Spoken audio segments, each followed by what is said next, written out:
Hello and welcome to Cuppa GAO. It's your coffee break with our experts as we're here to answer your questions live on Facebook. In 2007, the Navy set a goal to have 330 ships in the fleet, and since then, they've been 50 ships short. They've seen $11 billion in cost overruns, and they've seen scheduling delays. I'm here with Shelby Oakley. She's a director in our contracting and national security acquisitions team, and she's here to answer your questions about a report that she led on Navy shipbuilding. Thank you, Shelby, for being here. Thanks, Matt. I'm glad to be here. So tell us about this report. What is it and why is it important? For this report, we wanted to take a look back at the last 10 years of Navy shipbuilding programs so that we could understand how those programs went from a cost, capability, and performance perspective. We didn't take this retrospective to look back and point out all of the problems that happened. We undertook this report to really focus on a prospective look at what could the Navy do over the next 10 years to improve its shipbuilding practices. And this is really important because the Navy set a new, more ambitious goal to attain a 355 ship fleet. So this is a perfect time to kind of look at where the Navy's going over the next 10 years and see what can be improved. Absolutely. So as you are joining us, we of course are going to take your questions and we'll answer the ones we can get to, and we'll go along. And we are at the Washington Navy Yard where they have built ships in the past, but they were wooden and they were quite some time ago. Shelby, I'm assuming the ships we're talking about are a little more contemporary? Yeah, it's been a long time since ships have been built here at the Navy Yard, Matt, but the Navy Yard actually does host all of the program offices that manage the contemporary ships that we looked at in this report, so it's an appropriate place to be today. And these ships, could we talk a little bit about them? What were some of the ships that you looked at? We looked at all of the Navy shipbuilding programs under construction over the past decade. These are things like aircraft carriers, destroyers, submarines, and auxiliary ships. So this report is a little different, I think, from the usual GA report. It's a collection of 10 years worth of reports. Mm-hmm. What were some of the prevailing trends that you found when you looked back at the last 10 years? When we looked back at the last 10 years, we really identified that the Navy has not proceeded with these shipbuilding programs with good business cases. They haven't had a match between the requirements that the warfighter needs and the resources that are available to translate those requirements into a product, in this case a ship. And we found that when those matches aren't there, things start to break down. And as these things start to break down, the Navy has to make difficult trade-offs about the cost and schedule and capability that it provides to our warfighter. So there have been, of course, recommendations in the past from GAO. How has the Navy handled those recommendations?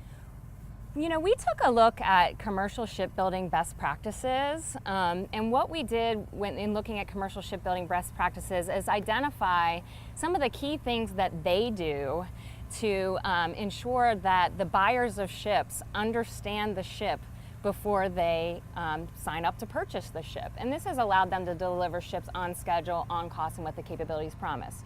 So we've made 67 recommendations to the Navy over the past 10 years in our reports that have really focused on getting the Navy to develop more executable business cases for its programs.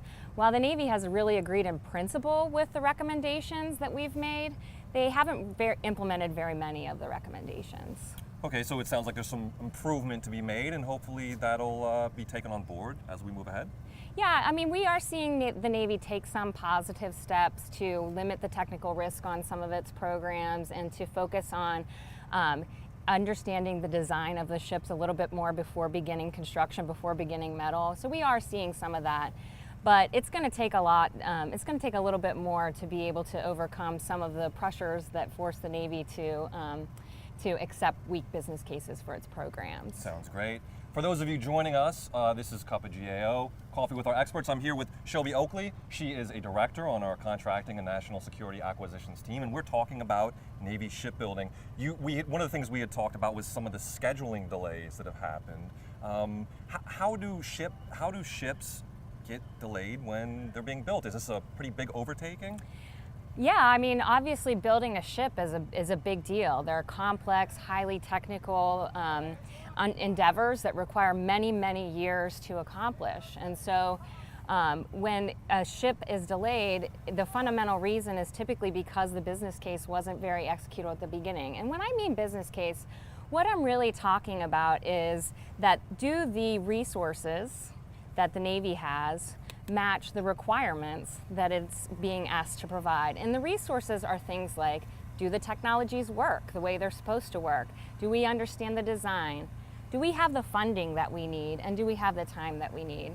So when you see schedule delays, one or some of these things has gotten out of whack that has caused schedule delays. In fact, for the lead ships and all these ship classes, that's the first ship of any given ship class, we've seen an average of over 2 years of a schedule delay for delivering these ships. And consistent with that 2-year delay, we've seen over $8 billion in cost growth just on these lead ships alone. These delays and cost overruns on lead ships, that almost, it seems, has become par for the course historically. Those seem to be more expensive to produce. Are we seeing a drop in the scheduling delays and the costs as the Navy's building on follow-on ships? Yeah, we have seen that follow-on ships have done better than the lead ships in terms of cost growth and schedule delays, but we are still seeing more cost growth and more schedule delays on those follow-on ships than was anticipated. For example, the follow-on ships for the 2 LCS variants, both of them are delayed well over a year in getting to the fleet than when they were expected. Sometimes we're going to use acronyms or talk about ships in a way that I don't fully understand. When we're talking about LCS, help me, what is an LCS? It's a littoral combat ship, and it was essentially designed to provide capability in the shallower waters of the ocean. Sure. For the Navy. So we are doing this live, and we are taking your questions here on Facebook Live with Shelby Oakley. She's the director in our contracting and national security acquisitions team. And Shelby, we do have some questions coming in from our viewers. I'm going to take a second. This is the Navy Yard we're at, and as you can imagine, there is some unscheduled activity sometimes. In this case, we have some helicopters flying by that may affect the audio a little bit. So I think we're back on track, and let me go to the first question from one of our viewers, and that is, how long does it usually take to build a Navy ship? We're talking about scheduling delays, but help us out. How long should it take? Ooh, that's a good question. That response can definitely vary. On average, it takes about 4 years to construct a ship for the Navy, but it really varies depending on the complexity of the ship and what you're building. So I'd like to know, one of the bigger ships, one of the more expensive ships that you guys looked at was the USS Ford, the first of the Ford class aircraft carriers. How long does it take to build an aircraft carrier? Well, I can give you a little indication on the air helicopter. The Ford aircraft carrier is actually a program that we've done a lot of work on over the years, and it takes about 5 years to build an aircraft carrier. And the Ford is actually a really perfect example of a program proceeding without an executable business case. Obviously, this is a big, complex ship, but at the beginning of construction, like when the metal was starting to be bent, almost all of the technologies for the program, critical things like being able to launch and recover aircraft off of the carrier, weren't mature. The Navy didn't know how it was going to work, and they began construction with only 1/3 of the design complete. Wow. So you might imagine that as the Navy began to understand how the technologies work, it required design changes. Then design changes leads to rework, because you've already begun construction, and out of sequence work, which tends to be more expensive. So the aircraft carrier has had about $2.5 billion in cost overruns just for construction alone, and has been delivered 2 years late, and it's not even ready for operations yet. Okay, so it sounds like there's some work to be done when we're dealing with the lead ships, and making sure that we can stay on budget and we can deliver it on time. That was a great question. Thank you very much. This is Facebook Live, and this is Cuppa GAO, Coffee with our experts. Our expert today is Shelby Oakley. She's a director who led a report that looked at the last 10 years of Navy shipbuilding. Shelby, we have another question here, and that is, what can Congress do to help the Navy improve its shipbuilding? That's a really great question because we work for Congress, you know, so a lot of what we do is aimed at helping them understand these programs. And one of the things that we have talked about in our reports is that Congress can demand that the Navy put forth executable business cases for its programs. Make sure that the Navy is demonstrating that it has the technologies to a place where they understand them, the design to a place where they know what it's going to look like and what it's going to do, and also the requirements in check. And when the Congress begins to demand the Navy to do that kind of thing, I think that'll be a really good first step to holding the Navy accountable for putting forth these more executable business cases. We've talked about cost overruns a bit. I think it was $11 billion over the past 10 years. Who pays for those cost overruns? Ultimately, the Navy bears the majority of the cost risk on these programs, but it varies. The cost overruns and the responsibility for the cost overruns varies on a contract by contract basis. When the Navy structures its contracts for these programs, it's proceeding and doing that with a limited set of knowledge about the technologies and the design, all the things that I mentioned before. And when it does that, that heightens the risk on the program, and it leaves the Navy in a position of having to bear more of that cost risk for the program because the builder's not going to sign up for it, you know, for a cost that the builder doesn't even know what he's building and Sure. for what price. And so we've found that the Navy has really structured its contracts for it to bear the majority of the cost risk. In fact, we've also found instances in our work where the Navy has paid the builder to do work and then paid the builder again to fix it when it was wrong. A really good example of this is LPD 25. This is a ship that the builder painted the hull exterior of the ship, and it began peeling. And the Navy determined that the builder didn't do enough prep work on the hull of the ship before painting it and had to ask the builder to repaint it, but the Navy paid for that work. Okay, so that's not an ideal situation, No. I'm sure. Were there examples in this report of ships that came in on time and on budget? There were. We do identify a few examples of ships that came in on cost and schedule. The key difference is that these are less technically complex ships doing less complex missions. So these aren't the warships, these aren't the aircraft carriers and the destroyers. These are more of the support ship kind of things. The key for the Navy is to really, for these bigger, more complex ships, is to make sure it has that knowledge before it gets going, because then it could have outcomes like it does with the less complex ships. Sounds great. You're joining us on Facebook Live, Cuppa GAO, Coffee with Our Experts. We're here with Shelby Oakley. She's a director at GAO with the Contracting and National Security Acquisitions team, and she led a report that looked at the last 10 years of Navy shipbuilding. Shelby, we have another question from one of our viewers. This is from Sarah, and she asks, how much would you say it costs on average to build a ship? I know that's probably a difficult thing to answer, but talking about the ships that were looked at in this report, from the largest, most expensive to the smallest, what sort of frame of reference is there?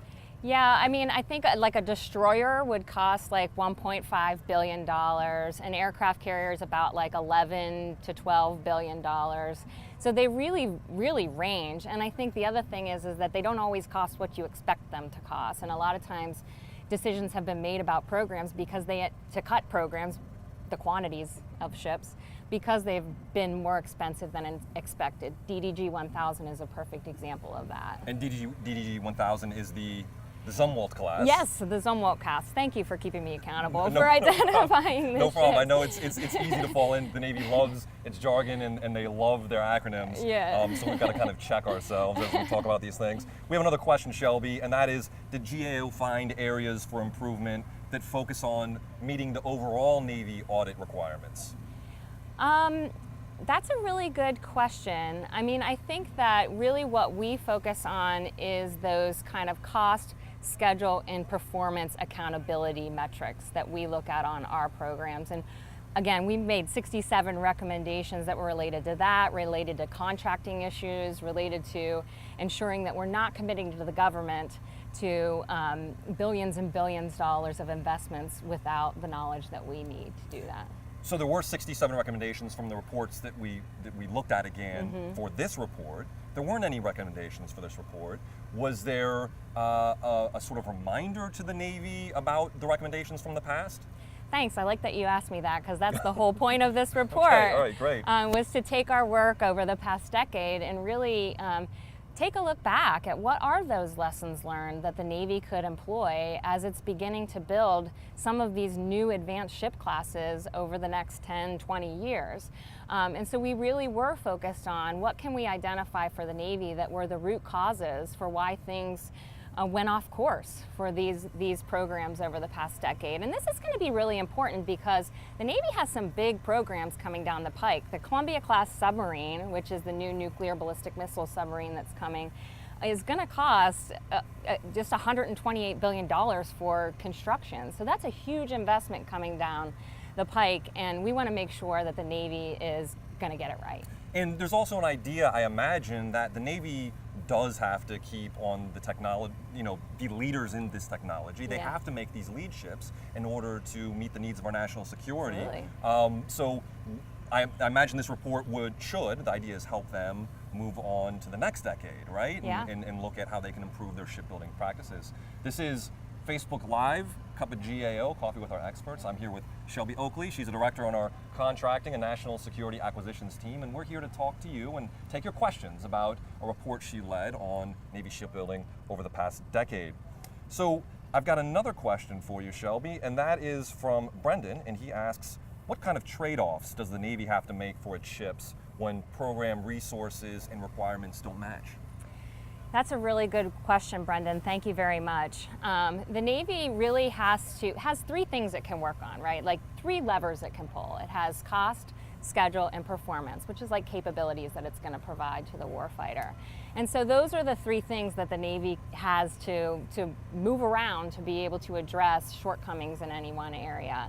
And so oftentimes what we find as cost and schedule get off course, that capabilities are cut, and the warfighter, the sailor, is not provided what they were promised at the inception of the program.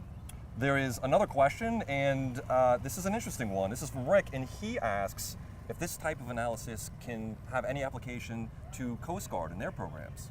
Absolutely. In fact, we have a whole team that does a body of work looking at Coast Guard programs where we've found similar performance with those Coast Guard acquisitions. That's great. Well, it sounds like some of the lessons, they're not specific to Navy ships. No. They're these big programs. Yeah, absolutely. And our team looks at everything from aircraft carriers to tanks to satellites, anything you can imagine. And these fundamental principles that we're talking about achieving a good business case and having the knowledge that you need when you need it, are lessons that can be applied across all of those programs.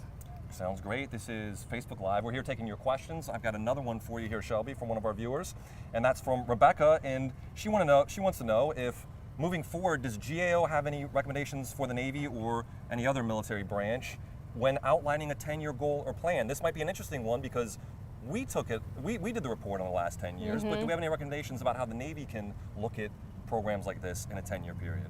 That's a really great question, Rebecca. I appreciate that. I think the biggest thing that we would say to the Navy is be realistic. Be realistic in saying what you can do, what capabilities that you're going to be able to provide, and what funding and time you need to be able to provide those capabilities. I think that if there is a business case in place that supports a program that's executable, that's exactly what the Navy wants to have happen over the next 10 years, and that's what we have been advocating for the last 10 years. And we're talking about risks in Navy shipbuilding. Is this something that is unforeseen, or is this par for the course when you're building these huge ships? Well, I wouldn't say it's par for the course when building these ships. I mean, these ships are inherently risky to build, right? They're huge, they're technically complex. There's a lot of factors at play that could affect the performance of the program. But what we've seen is that the Navy takes this already inherently risky endeavor and adds risk to it by not achieving that balance between the resources that it has and the requirements that it's trying to provide to the sailor. Well, that sounds great. When we talk about these ships, would you have an answer to a critic who would say, look, these are inherently expensive. We need them. Why are we looking at how the Navy builds ships and looking for efficiencies? I agree. I would say I agree to that, listener. We do need them, and we need to provide the capabilities that we've promised to the sailor. I think the entire point of our report is that doing business the way the Navy has done business over the past 10 years isn't going to achieve that goal. And so it diminishes the Navy's buying power to be able to increase its fleet and take some of the pressure off of the sailors when it proceeds with unexecutable business cases. So fundamentally, it's an approach that would help them to do this quicker and cheaper and with the capabilities promised. I mean, that sounds great. It's something that's on budget, it's on time, with capabilities that we need for our national defense. I don't see a downside to this at all. So we are doing Facebook Live, Cuppa GAO Coffee with our experts. I'm here with Shelby Oakley. She's director on our contracting and national security acquisitions team. We're talking about a report that she led on Navy shipbuilding over the past decade. And Shelby, you were talking about a little recap here, what the report is, what it looked at, and why it's important. Okay. Well, our report really took a look back at the past 10 years of Navy shipbuilding programs and our reports on those programs over the past 10 years. These were all the ships under construction over the past 10 years. And what we were really trying to do is take a look back to be able to look forward. So we're taking a look back to identify the lessons learned that have set these programs not on the right course in the past, so that the Navy can take different steps as it begins some of these new big acquisitions in the future and as it begins to work up to its 355 ship Navy. I mean, right now, you mentioned at the beginning of your monologue that the Navy wanted to have 330 ships by 2018. They don't have 330 ships right now. In fact, they have less ships now than they did in 2007 when they made that goal. So our goal is for them to actually achieve this 355 ship Navy that they think they need to support their warfighter. And it seems like one of the themes is looking at the risks and sort of where there are rooms for improvement. And a couple of those are dealing with scheduling delays and cost overruns. Did the report find any prevailing trends in what might have caused those cost overruns and delays? I think it's exactly what we've been talking about during this conversation. When you don't understand what you're building, when you don't understand the technologies and how they're going to work, or when you begin building a ship before you've even designed it. I mean, you wouldn't build a house before you've designed it, would you? Certainly not. Right? So those are the kind of fundamental things that have led the Navy to cost overruns and schedule delays. Now, there's a lot of factors at play that cause the Navy to make decisions. They're balancing a lot of priorities with their Navy shipbuilding program, and sometimes these priorities are competing. You know, they have a very limited industrial base that they're trying to keep healthy. They're trying to get capabilities to the warfighters faster and affordably. They're trying to push the technological edge. So they're trying to balance all of these things in making these decisions for these programs. And sometimes when they're in competition, it leads them to make decisions that result in an unexecutable business case. Shelby, I think our time is running out. Is there one last message or one last point that you'd like to highlight before we say goodbye to our viewers? Yeah, I mean, I think fundamentally I'd encourage folks to check out the report because it's certainly something we don't always do in GAO, a capstone of all of a decade of work. But fundamentally, what I want people to take away from this is there is a path forward for the Navy to achieve its goals over the next 10, 20 years. And that path is really based on attaining knowledge at the right time to ensure it has an executable business case for its shipbuilding programs. Shelby, this has been excellent information. I hope we got to everybody's questions. I know I certainly come out of this smarter than when we started. Thank you for watching our Cuppa GAO Coffee with our experts. Stay tuned to GAO.gov. Keep an eye out for our next round. And Shelby, again, thank you very much. Thanks for having me.